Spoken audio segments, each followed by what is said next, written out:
नमस्कार दोस्तों, स्वागत है आप सभी का। दोस्तों इस वीडियो हम संविधान के टॉप 20 महत्वपूर्ण प्रश्न करने वाले हैं जो दोस्तों पिछले कई एग्ज़ाम में पूछे गए हैं और आने वाले सभी एग्ज़ाम के लिए बहुत ही महत्वपूर्ण, क्योंकि दोस्तों ये संविधान के ऐसे क्वेश्चंस हैं जो एग्ज़ाम में बार बार पूछे जाते हैं। तो आप किसी भी एग्ज़ाम की तैयारी कर रहे हो सभी के लिए बहुत ही महत्वपूर्ण होगा।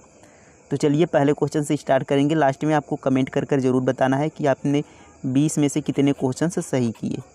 चलिए देखते हैं पहला क्वेश्चन, संविधान में कुल कितनी अनुसूचियां हैं। तो सबसे बेसिक सा क्वेश्चन है दोस्तों कि संविधान में कुल कितनी अनुसूचियां हैं। तो वर्तमान में संविधान में कुल 12 अनुसूचियां हैं। ऑप्शन ए इसका क्या हो जाएगा, सही उत्तर हो जाएगा। अगला प्रश्न देखते हैं, मौलिक कर्तव्य किस अनुच्छेद में है। बताएंगे मौलिक कर्तव्य किस अनुच्छेद में है। तो मौलिक कर्तव्य दोस्तों 51 ए में है। अनुच्छेद कितने में, 51 ए में, यानी इसका डी वाला क्या हो जाएगा, सही उत्तर हो जाएगा 51 ए। 18 में क्या है दोस्तों, उपाधियों का अंत। उपाधियों का अंत याद रखेंगे, उपाधियों का अंत 18 में है। 19 में क्या है, 19 में बोलने की स्वतंत्रता यानी अभिव्यक्ति की स्वतंत्रता। तो प्रेस को स्वतंत्रता जो मिलती है यानी प्रेस को बोलने की स्वतंत्रता जो है वह आर्टिकल 19 के तहत ही है, इसको आप याद रखेंगे। अगला प्रश्न देखेंगे, देखिए दैहिक स्वतंत्रता किस अनुच्छेद में है। दैहिक स्वतंत्रता यानी दोस्तों जीवन जीने का अधिकार, यह किस अनुच्छेद में है। तो आर्टिकल 21 में। ऑप्शन ए क्या हो गया, इसका सही उत्तर हो जाएगा। अगला प्रश्न देखते हैं, मौलिक कर्तव्य को किस देश से लिया गया है। तो मौलिक कर्तव्य दोस्तों जो अभी हमने देखा कि 51 ए में है अनुच्छेद में, वह किस देश से लिया गया है। तो रूस इसका सही उत्तर हो जाएगा। ऑप्शन नंबर बी क्या होगा, इसका सही उत्तर हो जाएगा। अगला प्रश्न देखें,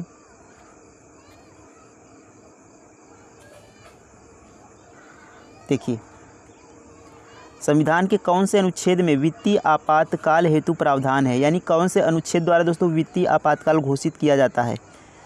तो ऑप्शन सी इसका सही उत्तर हो जाएगा। अनुच्छेद 360 के तहत वित्तीय आपात घोषित किया जाता है। तो 360 इसका क्या हो जाएगा, सही उत्तर हो जाएगा ऑप्शन नंबर सी। अगला प्रश्न देखें,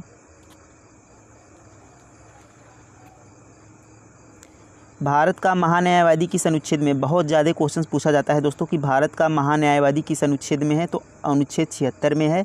ऑप्शन बी इसका क्या हो जाएगा, सही उत्तर हो जाएगा। अगला प्रश्न देखें,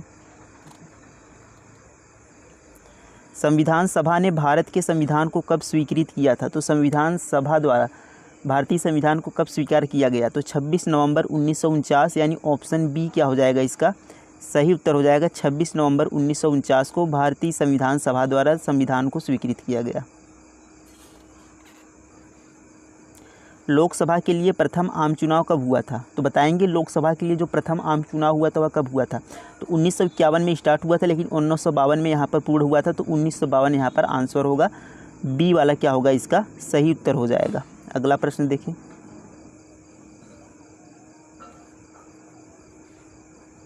राष्ट्रपति, देखिए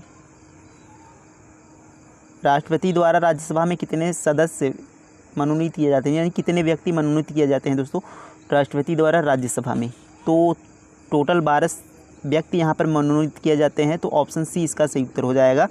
लोकसभा से दोस्तों 2 एंग्लो इंडियन थे जिन्हें अब समाप्त कर दिया गया है, लेकिन राज्यसभा में 12 यहाँ पर व्यक्तियों को मनोनीत किया जाता है राष्ट्रपति द्वारा।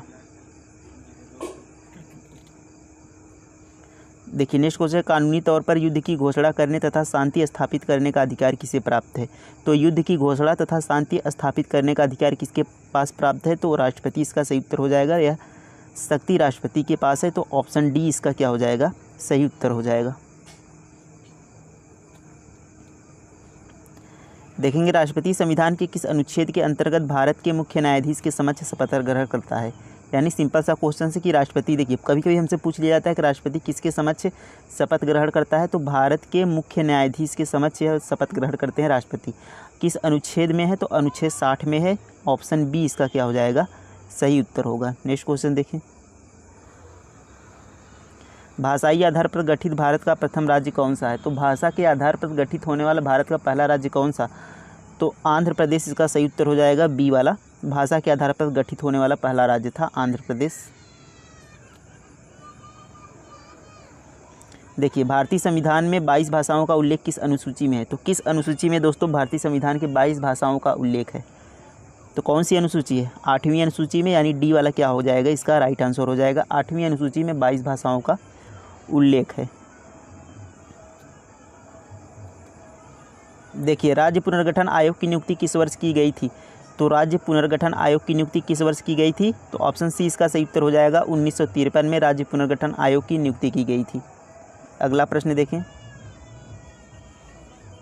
इनमें से कौन सा मौलिक अधिकार नहीं है? बताएंगे इनमें से कौन सा मौलिक अधिकार नहीं है। शिक्षा का अधिकार मौलिक अधिकार है। सामान्य समानता, यहाँ पर लिखेंगे समानता। समानता का अधिकार मौलिक अधिकार है। स्वतंत्रता का अधिकार मौलिक अधिकार है। संपत्ति का अधिकार ये आपका मौलिक अधिकार नहीं है। ऑप्शन डी यानी यहाँ पर सही उत्तर हो जाएगा। हमसे पूछा है कौन सा नहीं है, तो डी वाला संपत्ति का अधिकार मौलिक अधिकार नहीं है। ऑप्शन डी इसका क्या होगा राइट आंसर होगा। किस राज्य में सर्वप्रथम राष्ट्रपति शासन लागू किया गया था? कौन सा राज्य था जिसमें सबसे पहले राष्ट्रपति शासन लागू किया गया था? तो ऑप्शन बी इसका सही उत्तर हो जाएगा। पंजाब में सबसे पहले राष्ट्रपति शासन लागू किया गया था। कहाँ पर? पंजाब में। कौन से सन में? तो 1951 में यहाँ पर पंजाब में लागू किया गया था। अगला प्रश्न देखें, भारतीय संविधान की संशोधन प्रक्रिया किस देश के संविधान से प्रभावित है? तो भारतीय संविधान में जो संशोधन की प्रक्रिया हुआ किस देश से लिया गया है, या कह सकते हैं किस देश से प्रभावित है? तो दक्षिण अफ्रीका इसका सही उत्तर हो जाएगा। साउथ अफ्रीका से प्रभावित है, यानी ऑप्शन बी इसका सही उत्तर हो जाएगा, दक्षिण अफ्रीका। अगला प्रश्न देखें,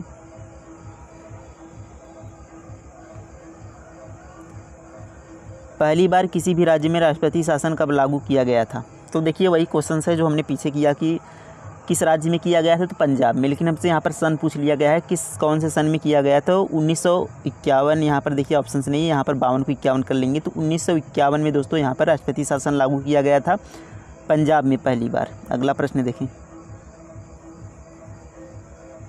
भारत में कितने प्रकार के आपातकाल घोषित किए जा सकते हैं? तो भारत में कितने प्रकार के आपातकाल घोषित किए जाते हैं? तो 3 प्रकार के आपातकाल राष्ट्रपति, यहाँ पर देखिए राष्ट्रीय आपात, राज्य का आपात और एक वित्तीय आपात। तो यानी 3 प्रकार से यहाँ पर आपात घोषित किए जाते हैं। तो बी वाला इसका क्या हो जाएगा सही उत्तर हो जाएगा। राष्ट्रीय आपात, राज्य आपातकाल और यहाँ पर वित्तीय आपातकाल। संविधान के किस भाग में संविधान संशोधन की प्रक्रिया का उल्लेख है? बताएंगे संविधान के किस भाग में संविधान संशोधन की प्रक्रिया का उल्लेख है। अभी हमने देखा कि संविधान संशोधन प्रक्रिया कहाँ से प्रभावित है, किस देश से लिया गया है, तो दक्षिण अफ्रीका हमने अभी देखा।